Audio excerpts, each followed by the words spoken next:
Hello dear students. तो देखिए, last lecture में हमने अपने चैप्टर मेटलर्जी में बात की थी अबाउट एलिंगम डायग्राम के बारे में। ठीक है, बहुत ही इंपॉर्टेंट डायग्राम होता है वो, ठीक है ना, जो आपके बहुत सी चीज़ों के बारे में बताता है। सबसे पहले तो वो हमें ये बताता है कि जिस स्लोप के लिए, जो आपकी मेटल के लिए जो आपका स्लोप होता है वो नीचे की तरफ लाई करता है, वो अपने से ऊपर वाले किसी भी मेटल के ऑक्साइड को क्या कर सकता है, रिड्यूस कर सकता है। ठीक है, और इससे हमने ये देखा था कि आयरन के रिडक्शन के लिए, FeO के रिडक्शन के लिए आपके CO जो होता है, कार्बन मोनोऑक्साइड, वो एक बेटर रिड्यूसिंग एजेंट होता है। ठीक है, ये चीज़ इंपॉर्टेंट थी जो हमने वहाँ से सीखी थी। ठीक है, इसके अलावा भी हमने उसमें से बहुत सारी इंपॉर्टेंट चीज़ें देखी थी कि जो आपका एलिंगम डायग्राम होता है वो ग्राफ होता है आपके delta G, that is Gibbs free energy of formation of oxide versus temperature का एक कर्व होता है, जिसकी जो स्लोप होती है वो क्या होती है, आपके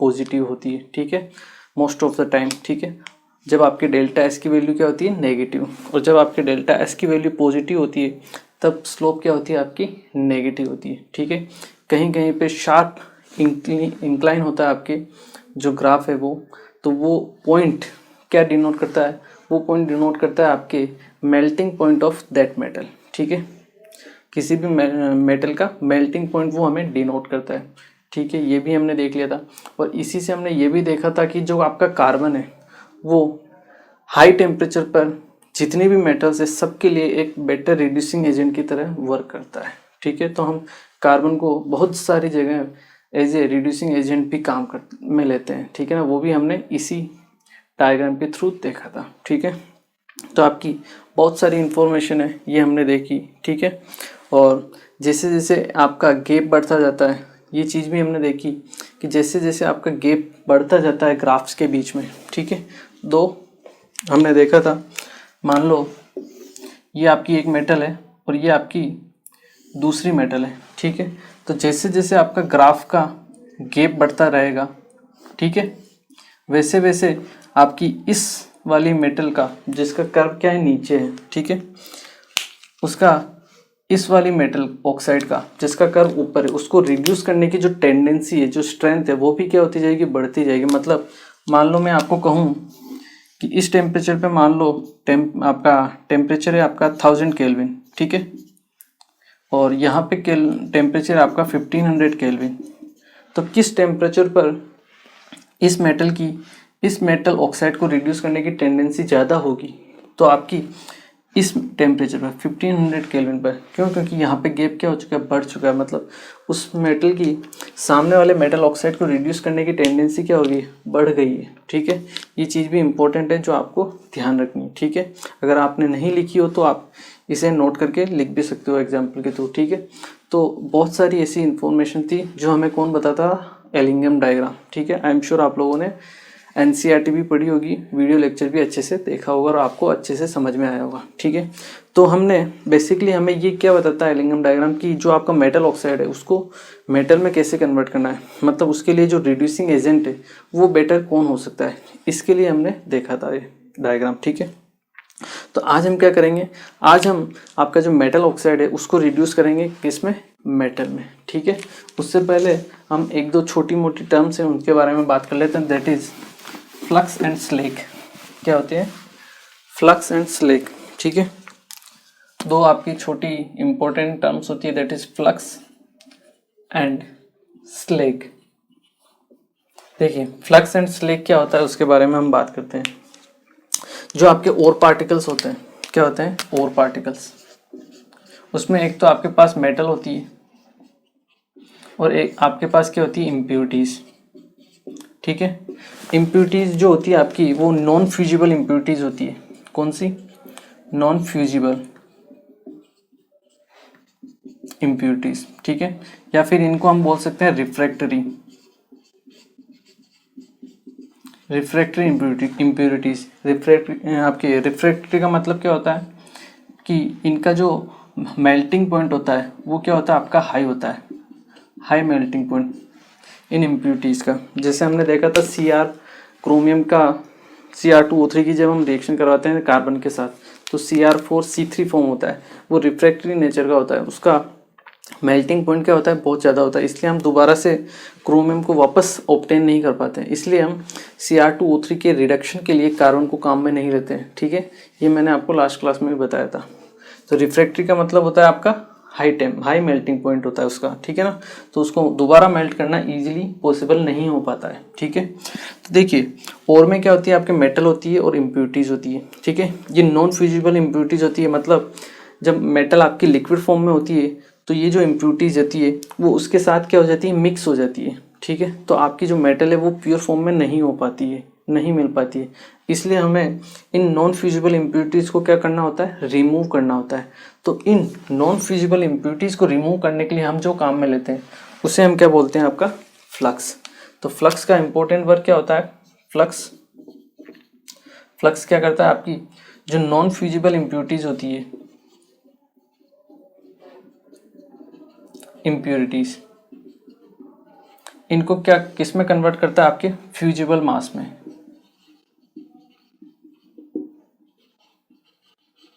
इसको हम फिर से अलग कर लेते हैं। ठीक है, ये आपका फ्लक्स।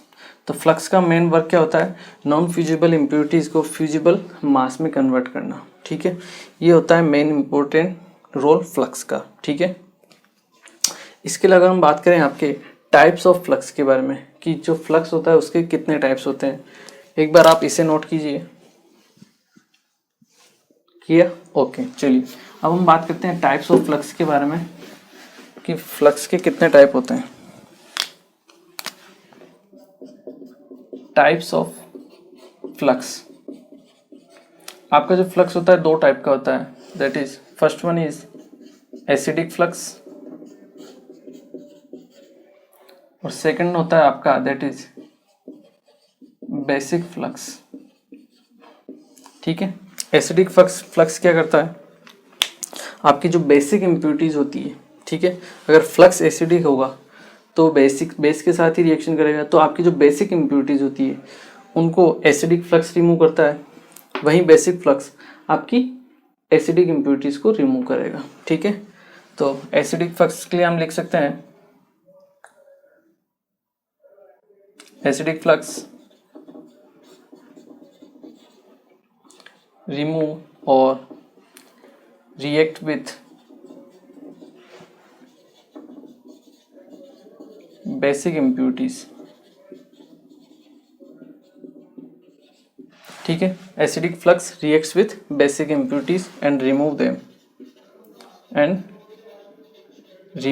Them as slag. अब स्लेग क्या होता है उसकी बात कर लेते हैं।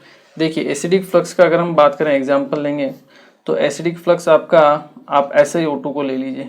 ठीक है, नॉन मेटल का ऑक्साइड है, नेचर में कैसा होगा, एसिडिक। तो SiO2 का हम यूज़ करते हैं कहाँ पे, कॉपर की मेटलर्जी में। जब हम पढ़ेंगे कॉपर की मेटलर्जी में तब हम वहाँ और देखेंगे इसे। अभी मैं आपको यहाँ पे भी बता देता हूँ कि in the metallurgy of copper, in the metallurgy of copper,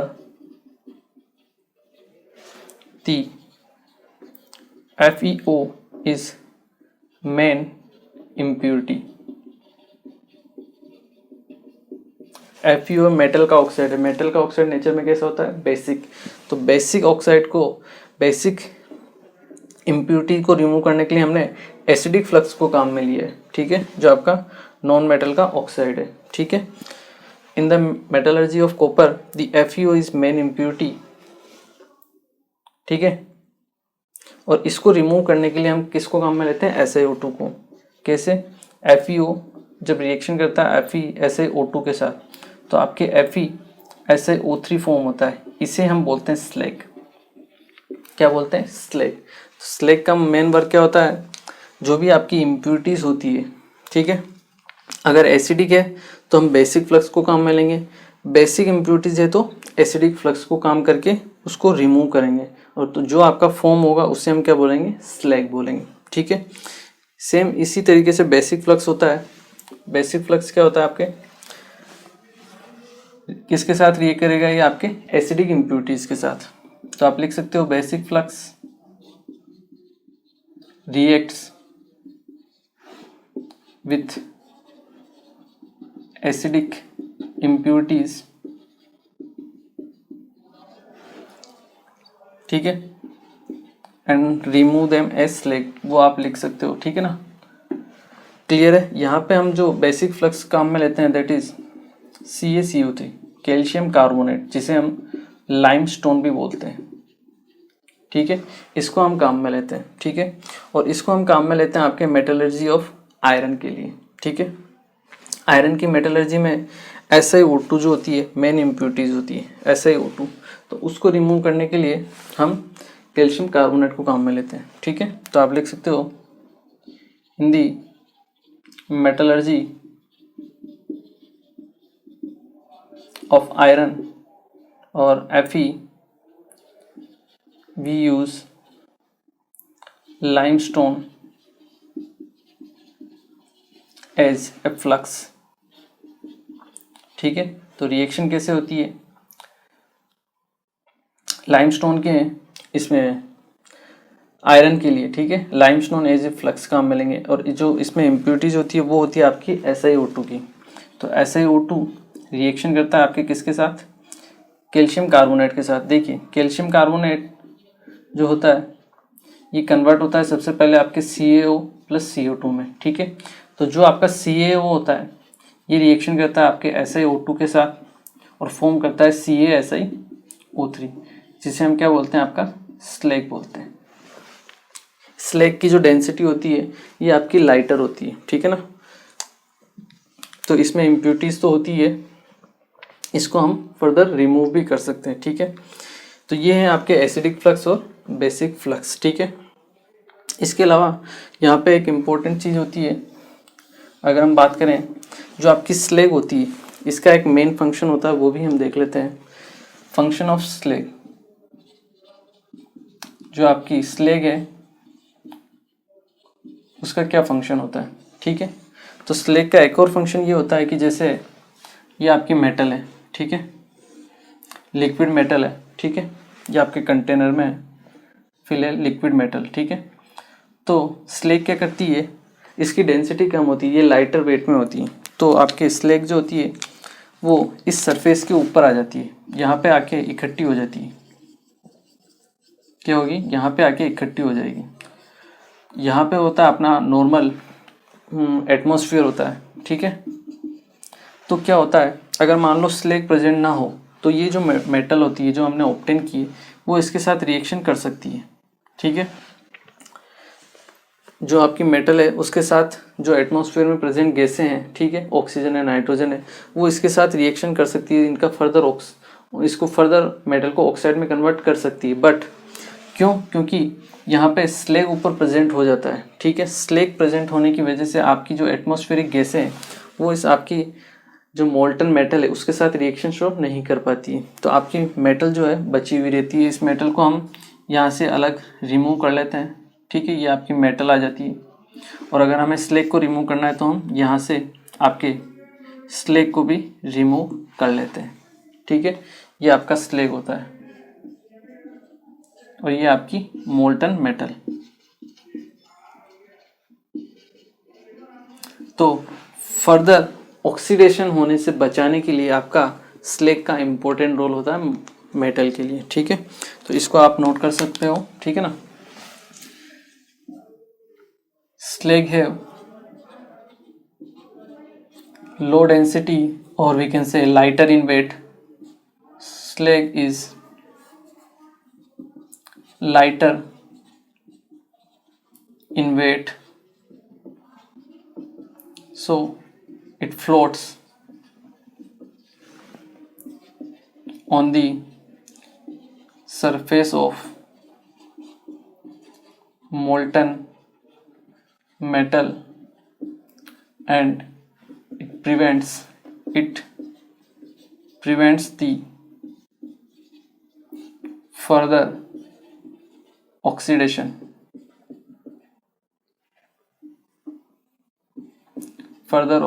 of metal through atmospheric gases, ठीक है। तो ये सिलेक्ट का एक फंक्शन होता है, इंपॉर्टेंट फंक्शन होता है जो आपको ध्यान रखना है। ठीक है, चलिए इनको हम फिर से यूज भी करेंगे। आयरन की जब मेटलर्जी हम पढ़ेंगे, ठीक है, तो आयरन की मेटलर्जी में मेन इम्प्यूरिटी क्या रहेगी, सिलिका, और उसे रिमूव करने के लिए हम कैल्शियम कार्बोनेट को काम में लेंगे। ठीक है, दैट इज एसिडिक आपका बेसिक फ्लक्स होता है। ठीक है, वहीं जब हम कॉपर की मेटलर्जी पढ़ेंगे तब वहाँ पे FeO जो मेन इम्प्यूरिटीज है उसे रिमूव करने के लिए हम आपका एसिडिक फ्लक्स काम में लेंगे। वहाँ पे भी हम इस रिएक्शन को दोबारा देखेंगे। ठीक है, चलिए इसे नोट कीजिए। फिर हम बात करते हैं आपके मेटल ऑक्साइड को मेटल में कैसे कन्वर्ट किया जाता है। ठीक है, चलिए ओके, चलिए अब हम बात करते हैं आपके रिडक्शन मेथड के बारे में। ठीक है, कि आपके कौन कौन से रिडक्शन मेथड्स होते हैं, हम किस किस के जरिए रिडक्शन कर सकते हैं ऑक्साइड का मेटल में। ठीक है, चलिए दिस इज और थर्ड स्टेप और फोर्थ स्टेप। ठीक है, रिडक्शन ऑफ मेटल और reduction of metal oxide into metal. ठीक है, आपकी फोर्थ स्टेप है, दैट इज, फर्स्ट स्टेप क्या थी आपकी,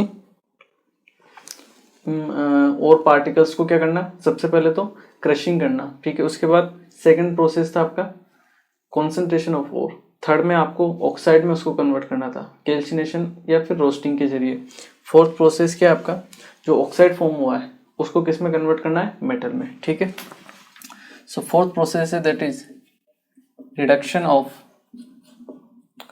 मेटल ऑक्साइड इनटू मेटल। ठीक है, ये चीज़ें जो आपको ध्यान रखनी है, reduction of metal oxide into metal में। ठीक है, हम जो रिडक्शन करते हैं मेनली किसको काम में लेते हैं, कार्बन को। वो हमने देखा था लास्ट लेक्चर में, carbon is a better reducing agent for many reactions. ठीक है, तो फर्स्ट है आपका रिडक्शन बाय कार्बन, और जब भी कार्बन के जरिए रिडक्शन होता है उस प्रोसेस को हम बोलते हैं स्मेल्टिंग। क्या बोलते हैं, स्मेल्टिंग। ठीक है, चलिए हमने देखा था कि आयरन के रिडक्शन के लिए FeO, उसके रिडक्शन के लिए जो मेन रिड्यूसिंग एजेंट है वो कौन होता है, कार्बन मोनोऑक्साइड, ना कि कार्बन। ठीक है, ये हमने देखा था रिडक्शन बाय कार्बन। ठीक है, यहाँ हम पढ़ेंगे आपका कार्बन के लिए अगर हम बात करें तो हम लिख सकते हैं smelting of iron. Smelting of iron, basically हम यहाँ पे जो आयरन का ऑक्साइड है उसको हम किस में कन्वर्ट कर रहे हैं, आयरन के मेटल में। ठीक है, उसी के लिए हम बात कर रहे हैं स्मेल्टिंग ऑफ आयरन। ठीक है, चलिए फर्स्ट पॉइंट आप यहां लिख सकते हो, smelting of iron, smelting of iron is carried out in blast furnace, in blast furnace. Blast furnace कैसा होता है वो अभी हम देखेंगे। ठीक है ना, उसके बारे में बात करेंगे। तो वहां पे होता है आपकी स्मेल्टिंग ऑफ आयरन। ठीक है, सेकंड आप पॉइंट आप लिख सकते हो, CO is the main reducing agent, main reducing agent in the or for the reduction of iron oxide। ठीक है, CO मेन आपका क्या होता है, रिड्यूसिंग एजेंट की तरह वर्क करता है। ठीक है, देखिए हम देखते हैं ब्लास्ट फर्नेस कैसा होता है। ठीक है, इसका डायग्राम आपको याद रखने की जरूरत नहीं है। ठीक है, मैं आपको ऐसे ही एक्सप्लेन कर देता हूँ। ठीक है, कुछ इस टाइप का आपका डायग्राम होता है, आप चाहो तो NCERT से भी देख भी सकते हो। ठीक है ना,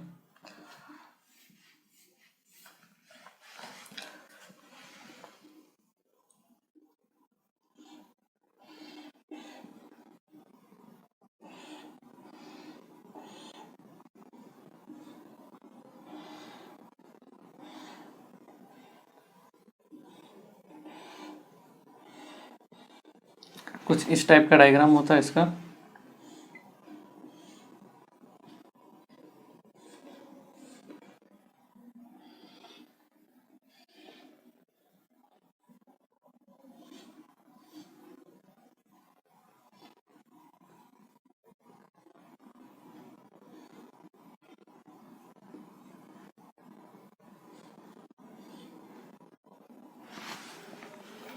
ठीक है।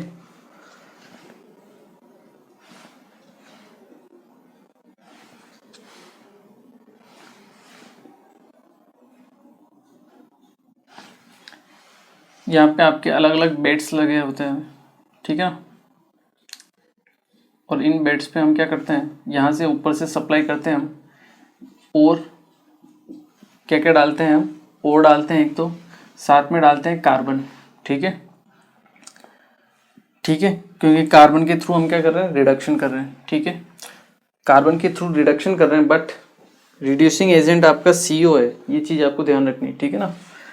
और साथ में हम डालेंगे आपके, अभी हमने देखा था कि आयरन के जो रिडक्शन हम करते हैं, ठीक है, उसमें जो इम्प्यूरिटीज होती है वो क्या होती है आपकी, CaCO3, क्या होती है, SiO2, ठीक है। सिलिका की इम्प्यूरिटीज होती है, जिसे दूर करने के लिए हम क्या करते हैं, CaCO3 को काम में लेते हैं, ठीक है। ये होता है आपका फ्लक्स, ठीक है, बेसिक फ्लक्स जो होता है आपका, ठीक है। मेटल का ऑक्साइड होता है, ठीक है, बेसिक फ्लक्स काम में होगा, ठीक है। ये होता है आपके बेड्स, क्या होते हैं ये बेड्स, इन बेड्स के ऊपर आपके जो भी और के पार्टिकल्स होते हैं, और होती है या फिर कार्बन वगैरह, ये फिलअप किया हुआ रहता है, ठीक है, ठीक है। कार्बन इसकी तरफ फिलअप किया हुआ है। तो देखिए होता क्या है, यहाँ से आपने कार्बन और ठीक है, यहाँ से हम क्या पास करते हैं, ऑक्सीजन पास करते हैं, ठीक है। कार्बन जो होता है आपके ऊपर से आ रहा है, तो कार्बन और ऑक्सीजन आपस में रिएक्शन करते हैं, ठीक है। और रिएक्शन करके यहाँ पे CO2 गैस फॉर्म होती है। कौन सी गैस फॉर्म होती है, CO2 गैस। ये CO2 गैस आपके ऊपर की तरफ चलती है, ठीक है। CO2 गैस फिर क्या करेगी, वापस आपके इन कार्बन से जो आपके बेड्स पे लगे हुए हैं, इन कार्बन से आपके फर्दर रिएक्शन करेगी, और उस CO2 है जो है आपके CO फॉर्म करेगी। क्या फॉर्म करेगी, CO। उसे हम अभी रिएक्शन के थ्रू देखेंगे, ठीक है। अभी मैं आपको सिंपल समझा रहा हूँ कि कैसा होता है आपका ब्लास्ट फर्नेस, ठीक है। यहाँ से हम क्या करते हैं, स्लेग को रिमूव करते हैं, किसको, स्लेग को, ठीक है। और यहाँ से हम मोल्टन जो आपकी मेटल है उसे रिमूव करते हैं, ठीक है। इसे हम बोलते हैं, ये जो आपका नीचे वाला बॉटम वाला प्लेस होता है, इसे हम बोलते हैं हर्थ। क्या बोलते हैं, hearth, hearth of the furnace, ठीक है। तो इस टाइप का आपका चेम्बर होता है, ठीक है ना। आप NCERT से देख भी सकते हो अच्छा सा, अगर आपको देखना है तो, ठीक है। इसमें अलग अलग जोन्स होते हैं, क्या होते हैं, अलग अलग जोन्स डिवाइड होते हैं इसमें, ठीक है। फर्स्ट जोन जो होता है वो होता है आपका कंबशन जोन, ठीक है। अलग अलग यहाँ पे 3 डिफरेंट टाइप के जोन्स होते हैं, वो मैं आपको बता देता हूँ। इसको आप एक बार नोट कीजिए, हो गया। चलिए अगर हम बात करें अलग अलग जोन्स के बारे में, तो देखिए यहाँ पे 3 डिफरेंट टाइप के आपके जोन्स होते हैं। फर्स्ट होता है आपका कंबशन जोन। कंबशन जोन में जो टेम्परेचर होता है वो हाईएस्ट होता है आपके लिए, ये अराउंड 1900 से 2200 केल्विन के आसपास होता है, ठीक है। ये चीज़ आपको ध्यान रखनी है। कंबशन जोन में क्या होता है, जो आपकी कार्बन होती है वो O2 से रिएक्शन करती है। Here the carbon reacts with O2 and form CO2, ठीक है। जो कार्बन है आपकी O2 से रिएक्शन करेगी और CO2 फॉर्म करेगी, ठीक है।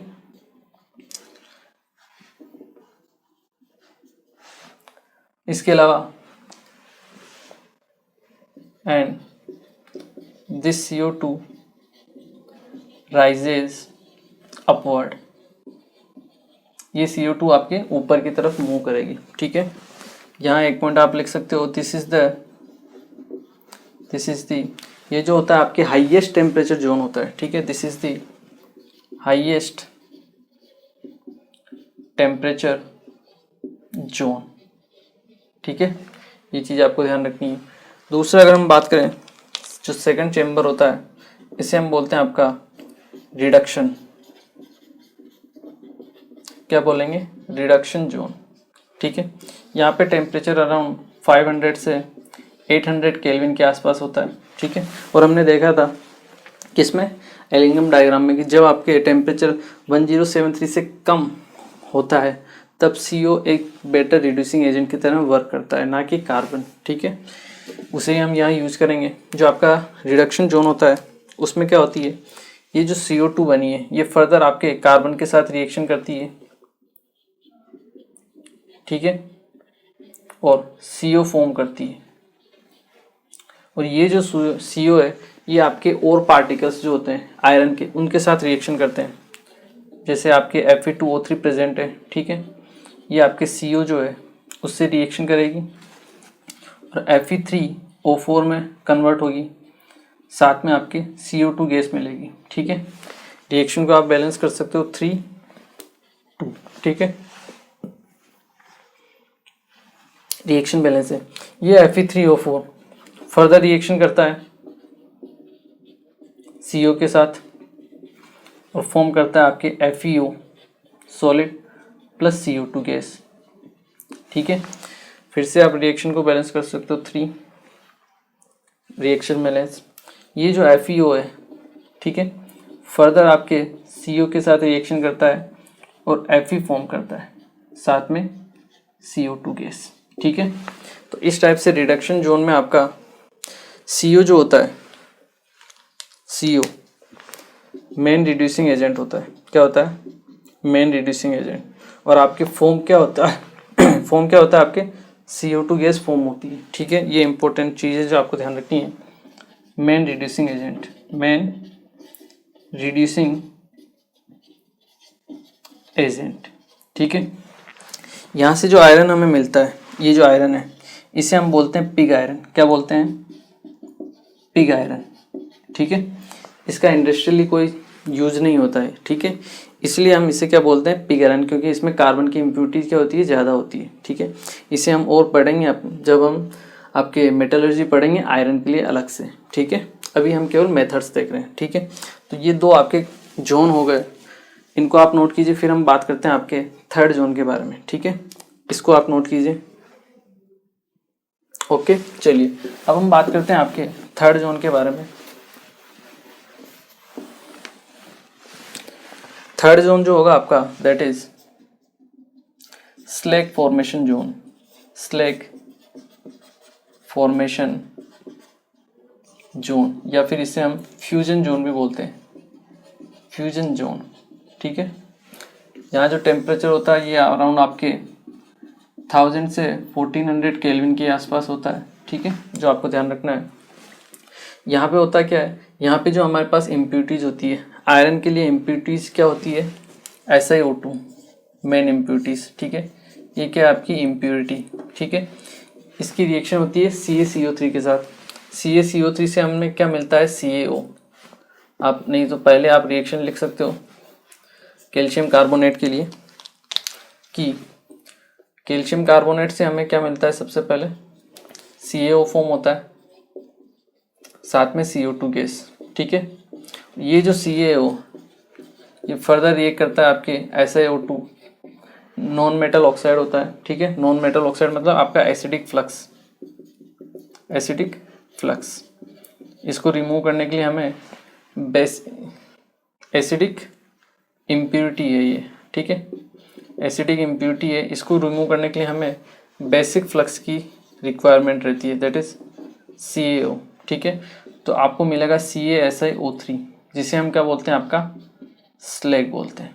ठीक है, तो यहाँ से आपके जो मेटल है ये तो आपके नीचे की तरफ आ जाएगी। ठीक है, मोल्टन मेटल, और उसके ऊपर आ जाता है आपका स्लैग। क्यों, क्योंकि वो क्या होता है, हल्का होता है, लाइट वेट का होता है। ठीक है, तो यहाँ पे आपके क्या आ जाएगा, स्लैग, और इस स्लैग को हम यहाँ से रिमूव कर लेंगे और मोल्टन मेटल को यहाँ से हम रिमूव कर लेंगे। ठीक है, ये चीज़ें जो आपको ध्यान रखनी है, आप लिख भी सकते हो, द मोल्टन मेटल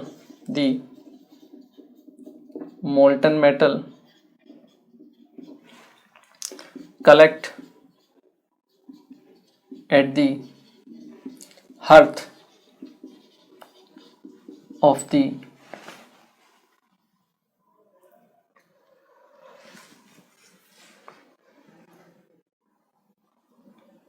ठीक है, एट दी हर्थ आप लिख लीजिए, the molten metal collect at the hearth, ठीक है, ऑफ द चैम्बर लिख लीजिए, ऑफ द चैम्बर,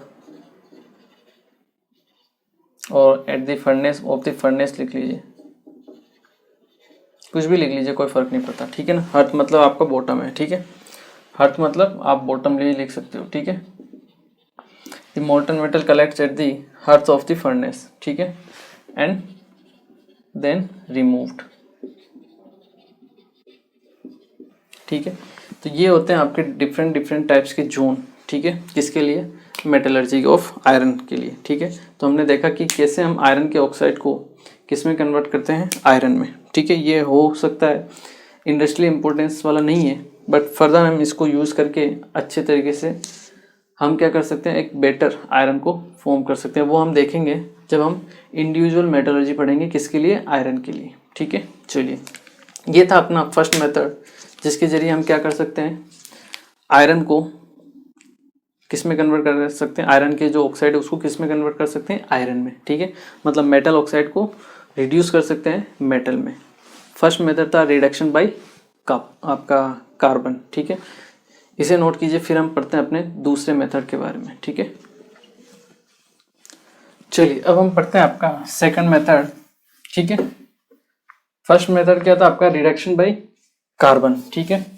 कार्बन से हम रिडक्शन बहुत सारी मेटल्स के लिए करते हैं, मेटल ऑक्साइड के लिए, क्यों, क्योंकि कार्बन जो होता है चीप सोर्स होता है, ठीक है, सस्ता होता है, कहीं भी हमें इजीली मिल जाता है, ठीक है, इजी अवेलेबिलिटी होती है, ठीक है, सस्ता तो होता ही है और बहुत ज़्यादा क्वांटिटी में प्रेजेंट है, तो इसलिए हम बहुत सारी रिएक्शन में आपके कार्बन को काम में लेते हैं, ठीक है।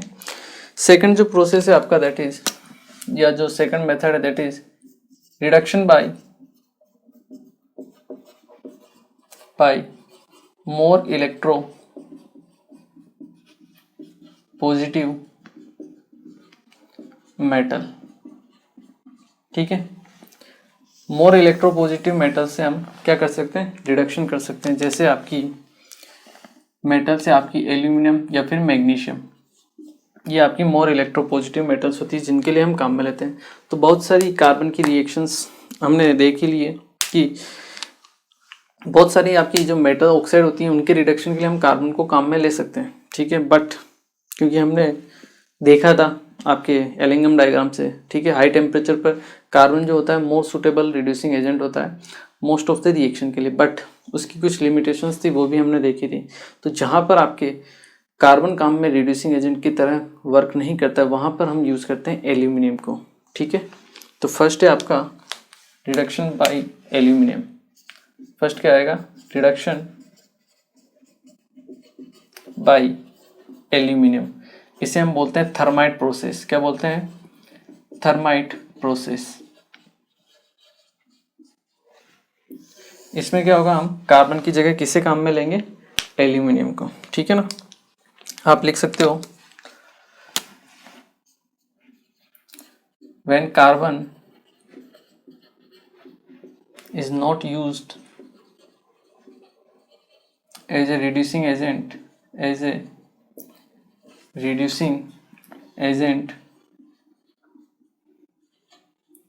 we use aluminium as a reducing agent for most of the reactions.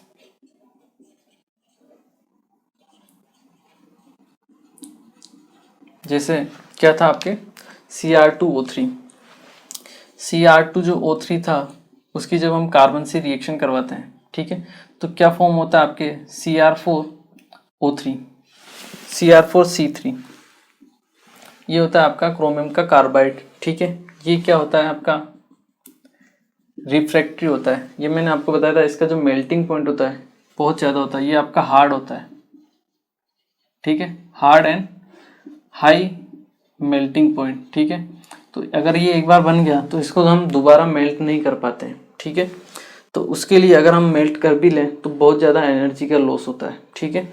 इसलिए अगर हमने एक बार इसको बना लिया, हमने ऑक्साइड की रिएक्शन करवा ली कार्बन के साथ और ये फॉर्म कर दिया, तो इससे हम दोबारा मेटल को एक्सट्रैक्ट नहीं कर पाते हैं। ठीक है, तो हमारे लिए मेटल का लॉस होता है और साथ में आपके कार्बन का भी लॉस होता है, इसलिए हम क्रोमियम का जो ऑक्साइड है उसके रिडक्शन के लिए कार्बन को काम में नहीं लेते हैं। किसको काम में लेंगे हम? एल्यूमिनियम को। ठीक है, reducing agent for most of the reaction. ठीक है, for the reduction of Cr2O3 we cannot use carbon as a reducing agent,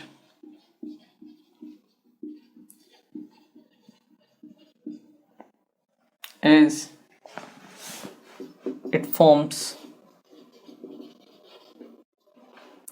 carbide which is very hard and have high melting point.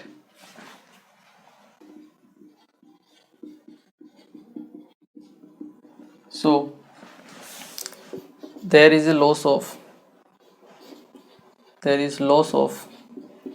metal and carbon as well. ठीक है, तो यहाँ हम क्या काम में लेंगे? एल्यूमिनियम। ठीक है, so for the reduction of Cr2O3 we use aluminium as reducing agent।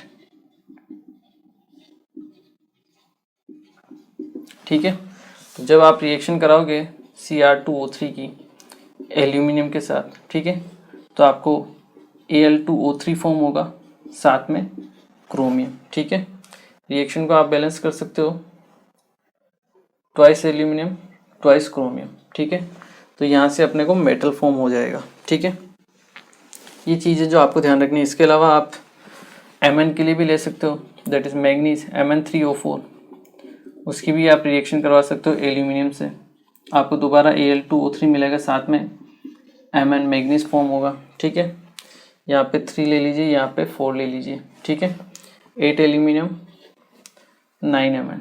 ठीक है, ये हो गया आपके रिएक्शन बैलेंस। तो इस टाइप की रिएक्शंस के लिए हम क्या काम में लेते हैं? आपके एल्यूमिनियम को। ठीक है, यहाँ पे आपके high amount of heat release होती है प्लस हीट। ठीक है, हाई अमाउंट ऑफ हीट, ये जो आपकी रिएक्शन होती है ये आपकी एक्सोथर्मिक होती है नेचर में। ठीक है, एक्सोथर्मिक इन नेचर। ठीक है, high amount of heat release होती है। ठीक है, ये था अपना first method, reduction by more electropositive metal that is aluminium. तो जब हम एल्यूमिनियम के साथ रिएक्शन करते हैं, बहुत सी मेटल का हम कार्बन से रिडक्शन नहीं कर पाते, तो हम किसको काम में लेते हैं? आपके एल्यूमिनियम को। ठीक है, वैसे ही आपके सेकंड मेथड होता है that is reduction by magnesium. Second method क्या है आपका?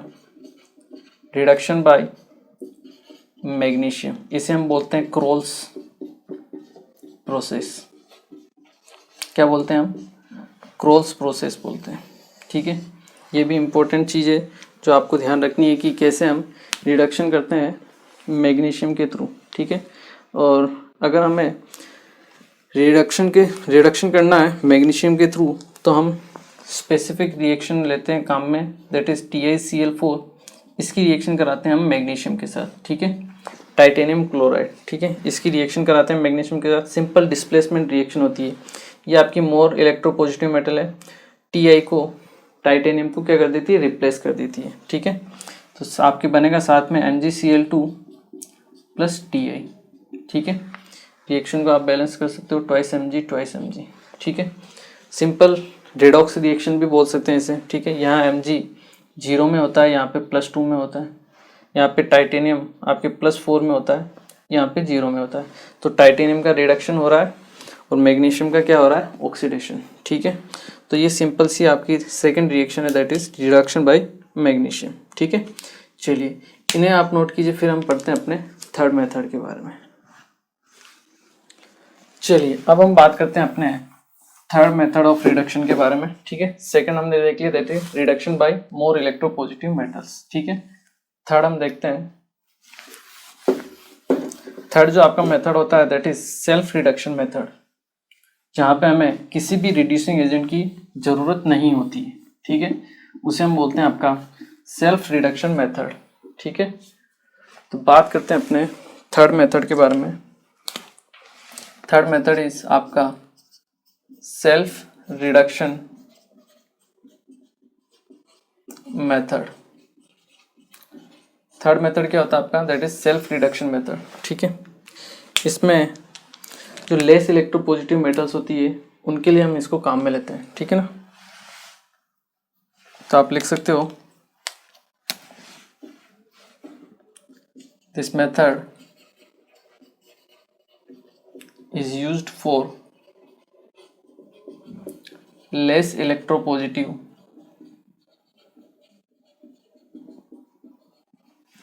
metals like आप ले लीजिए कॉपर, लेड, Hg, ठीक है ना। इनके लिए हम उनको काम में लेते हैं, ठीक है। इनके लिए हमें किसी भी एक्सटर्नल रिड्यूसिंग एजेंट की जरूरत नहीं पड़ती है, ठीक है। There is no need of any external reducing agent.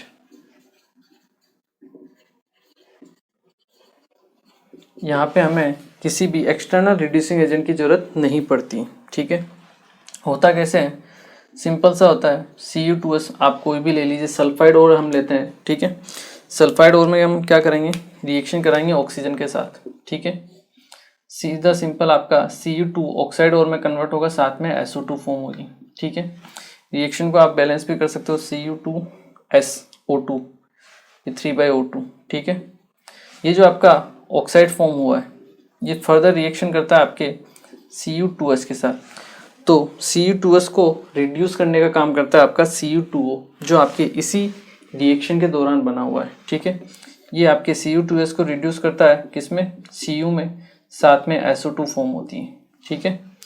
Reaction को आप बैलेंस कर सकते हो, दैट इज 6Cu, ठीक है। तो यहाँ पे जो Cu2O है ये आपके एक सेल्फ रिड्यूसिंग एजेंट की तरह वर्क कर रहा है, अपने आप रिएक्शन में फॉर्म हो रहा है, हमने बाहर से कुछ भी नहीं मिलाया है, ठीक है। PbS का ले लीजिए, PbS की रिएक्शन करवा दीजिए O2 के साथ, आपको क्या फॉर्म होगा, PbO प्लस SO2, ठीक है। रिएक्शन को बैलेंस कर लीजिए 3/2O2, ठीक है। ये जो आपका PbO फॉर्म हुआ है रिड्यूस करेगा किसको, PbS को फर्दर, साथ में आपके क्या बनेगा, Pb प्लस SO2, ठीक है। SO2 ट्वाइस, ये आपका 3Pb, ठीक है। सिंपल सा मेथड है, सेल्फ रिडक्शन मेथड, ठीक है। अपने आप आपके रिडक्शन होता है, ठीक है। मेन चीज़ क्या है जो आपको ध्यान रखनी है, ये 3 मेटल्स आती है लेस इलेक्ट्रोपॉजिटिव, इनके लिए हम काम में लेते हैं कॉपर, लेड और Hg के लिए, ठीक है। चलिए फोर्थ जो मेथड है आपका that is electrolytic method, electrolytic reduction. Electrolytic reduction, इस मेथड में हम क्या करते हैं, इलेक्ट्रिसिटी की हेल्प से मोल्टन जो मेटल्स होती है, जो उनके सोर्स होते हैं, उसका हम रिडक्शन करवाते हैं। और जनरली आपके जो हाईली रिएक्टिव मेटल्स होती है जैसे एल्केली मेटल्स, उनके लिए हम काम में लेते हैं, ठीक है। आप लिख सकते हो here electricity is used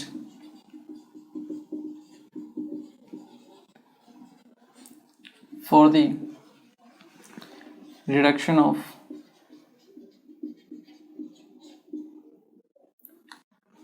highly reactive metals, ठीक है। और जनरली आपके एल्केली जो ग्रुप होते हैं, ठीक है, फर्स्ट ग्रुप, उसके लिए हम इसको काम में लेते हैं for reduction of alkali group metals we use this process, ठीक है। सिंपल सा होता है, जैसे आप मोल्टन NaCl ले लीजिए,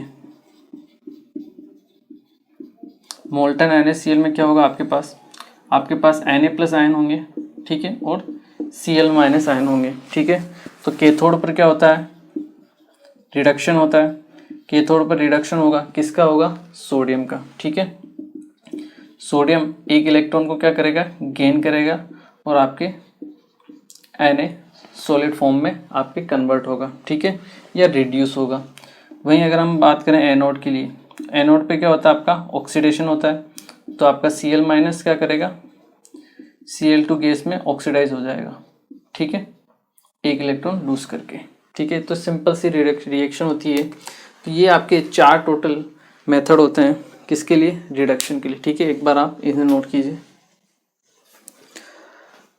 ओके, तो चलिए आज के लेक्चर में हमने बेसिकली बात की, सबसे पहले हमने फ्लक्स और स्लैग के बारे में देखा, ठीक है, कि फ्लक्स क्या होता है, 2 टाइप का होता है, एसिडिक फ्लक्स, बेसिक फ्लक्स, ठीक है। स्लैग क्या होता है, इम्प्योरिटी होती है जिसे हम रिमूव कर देते हैं, जिसकी लाइटर डेंसिटी होती है, जो आपकी मोल्टन मेटल की सरफेस के ऊपर लाई कर जाती है, ताकि वो फर्दर एटमॉस्फेयर की जो गैसेज हैं उनके साथ रिएक्शन ना कर पाए, ठीक है। फ्लक्स और स्लैग हमने देख लिया था। उसके बाद हमने देखा था, हमने रिडक्शन के लिए मेथड देखा था कि हमने जो ऑक्साइड फॉर्म किया है, ठीक है, उसको हम कैसे रिड्यूस कर सकते हैं। तो बेस्ट सोर्स क्या है, आपका कार्बन है, ठीक है, वो हमने देखा था। आयरन की मेटलर्जी में हम कार्बन को काम में लेते हैं, बट जो आपका मेन जो सोर्स होता है आपके रिड्यूसिंग एजेंट का जो काम करता है, वो क्या होता है, आपके कार्बन मोनोऑक्साइड, CO, ठीक है। ये चीज़ आपको ध्यान रखनी है, ठीक है। हमने ब्लास्ट फर्नेस देखा, अलग अलग जोन्स के बारे में देखा, क्या काम होता है वो हमने देखा, और उसे हम और आगे भी पढ़ेंगे जब हम आयरन की मेटलर्जी में देखेंगे, ठीक है। उसके बाद हमने बात की आपके दूसरा मेथड, जहाँ पे कार्बन काम में नहीं आता है, तो वहाँ हम दूसरे मोर इलेक्ट्रोपॉजिटिव मेटल्स को काम में ले सकते हैं, जैसे एल्यूमिनियम या मैग्नीशियम को। जब हम एल्यूमिनियम को काम में लेते हैं तो उसे थर्माइट प्रोसेस बोलते हैं, और जो आपकी मैग्नीशियम के लिए हम काम में लेते हैं उसे हम बोलते हैं क्रोज प्रोसेस। वो स्पेशली होती है रिएक्शन आपकी किसके लिए, टाइटेनियम क्लोराइड के लिए, TiCl4 के लिए, ठीक है। ये चीज़ आपको ध्यान रखनी है। उसके बाद थर्ड जो मेथड था वो था आपका सेल्फ रिडक्शन मेथड, जहाँ आप बाहर से कुछ भी रिड्यूसिंग एजेंट नहीं डालते हो, अपने आप अंदर ही सेल्फ में क्या होती है, रिड्यूसिंग एजेंट जनरेट होता है, वो ही आपकी रिएक्शन को रिड्यूस कर देता है, ठीक है। और last and final that is electrolytic reaction, जहाँ पे हम इलेक्ट्रिसिटी की हेल्प से क्या करते हैं, रिडक्शन को कैरी आउट करवाते हैं। और जनरली आपकी जो हाईली रिएक्टिव मेटल्स होती है, आपके एल्कली ग्रुप की metals, these metals are used for the reduction of electrolytic reduction, ठीक है। चलिए आज के लेक्चर को हम यहीं फिनिश करते हैं, और यहाँ पे अपना 4th step that is reduction of metal oxide into metal, ये कंप्लीट होता है, ठीक है। अब अपना केवल लास्ट स्टेप बचा हुआ है, that is refining of metal. यहाँ से हमने सबने क्या किया, मेटल को एक्सट्रैक्ट कर लिया है, बट इसमें कुछ ना कुछ इम्प्यूरिटीज तो रहती है, तो अपने को लास्ट में क्या करनी है, उनकी रिफाइनिंग करनी है, ठीक है। तो चलिए नेक्स्ट लेक्चर में हम पढ़ते हैं आपके रिफाइनिंग ऑफ मेटल्स के बारे में। Thank you very much.